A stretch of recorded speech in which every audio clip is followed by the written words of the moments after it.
Matter of fact, let me show that to you. And if you didn't know no better, you would have assumed that, oh, I mean, that's plenty enough gas to pump gas to get the car started. But it ain't. Now watch this here now. I'm going to set this here. Set my lane and try to just catch gas if any comes out. Now I'm going to hit the gas.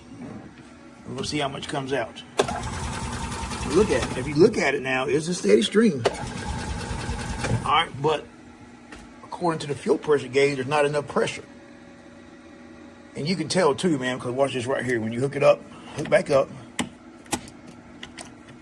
pop this back on there. On the watch when it cranks up, watch it. The very first initial, it tries to bust off a little bit. But that's it. Other than that, there's nothing. It ain't cranking up, man. That's called lack of pressure.